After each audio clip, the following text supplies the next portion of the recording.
हमारे साथ मौजूद हैं हसन खान साहब। बहुत शुक्रिया सर आपके वक्त का। सबसे पहले तो मैं आपसे जानना चाहती हूँ, मुज़ाकरात करके भी हमने देख लिए वहाँ नाकामी का सामना है, उसके बावजूद फितनल खारिज की कार्रवाइयाँ पाकिस्तान में बढ़ती जा रही हैं और दूसरी तरफ अगर देखा जाए तो भारत से कुर्बतें भी बढ़ती जा रही हैं। इस सारे मामले का हल क्या सुझाई देता है आपको? बहुत शुक्रिया। देखिए, वाकई पाकिस्तान के लिए इस वक्त जो है ना, ये अफ़गानिस्तान में जो तालिबान की रिजीम है, ये एक बड़ा चैलेंज है। क्योंकि जिसकी हम्म। तरफ आपने इशारा किया, कलअदम टीटीपी जो है, तहरीक तालिबान पाकिस्तान, उनके ठिकाने, उनकी लीडरशिप, उनके फैमिलीज़ वगैरह, they are well settled in Afghanistan.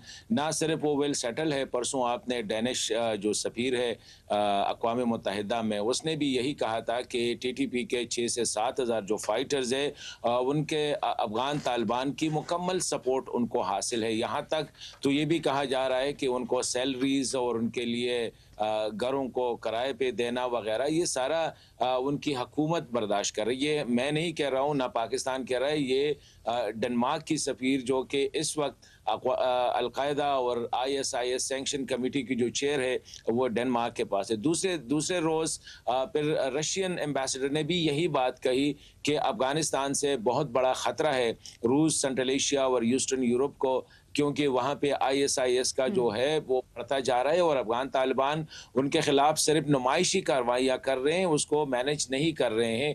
इसी तरह अल-कायदा जो एक बहुत बड़ा थ्रेट है, लेकिन वो जिस तरह रियल से आप बता रहे हैं, इसका मतलब ये लिया जाए कि अफगान इंतजामिया की सरपरस्ती में ये सब कुछ हो रहा है और उनकी मर्जी और उनके इल्म में है कि पाकिस्तान पर कब कैसे हमला हो रहा है?